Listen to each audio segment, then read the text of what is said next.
Up down up. তুমি এখানে? আমি জিম তোমাকে এভাবে তোতলাচ্ছ কেন? জিম করতে যাও তাই তো? মানে হ্যাঁ হ্যাঁ হ্যাঁ হ্যাঁ এসো বসো। ওটা তোলো। আপ এভাবে কেউ একটা নিরাপদের উপর অত্যাচার করে? ডাউন। আমি তোমাকে যে কথাটা বলতে এসেছি, আমি তোমাকে অনেক ভালোবাসি। বাঁচাও! তুমি না যমরাজ। কি ব্যাপার? এভাবে লাল কাপড় নিয়ে রাস্তায় দাঁড়িয়ে আছো কেন? আমাকে দেখে কি তোমার শার মনে হচ্ছে? দেখতে পাচ্ছ না সামনে ডেঞ্জার? কোথায় ডেঞ্জার? সবই তো ঠিক আছে।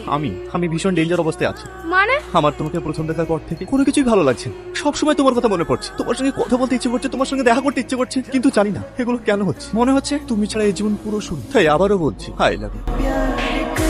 আমি তোমাকে কতবার বলবো আমার তোমাকে পছন্দ না, আমি তোমাকে ভালোবাসি না। তোমাকে কথা কেন যায় না? তুমি কি পাগল? হ্যাঁ আমি পাগল, আমি তোমার প্রেমে পাগল। সত্যিকার যদি কেউ কাউকে ভালোবাসে না সে পাগলই হয়। আরে পাগল ছাড়া কেউ করে নিজের জীবনে থেকে ভালোবাসতে পারে না। আর এটা তোমরা বোঝো না। তুমি আমায় যা খুশি বলো, কিন্তু আমি তোমার ছাড়া কিচ্ছু বুঝি। হয় তুমি আমাকে আপন করে দাও, নচেত আমাকে শেষ করে দাও। এইভাবে তিলে তিলে রোজ মরে থেকে একবারে বলে যাও অনেক ভালো। তুমি আমার শেষ করে নচেত আমার পিছিয়ে ছিল।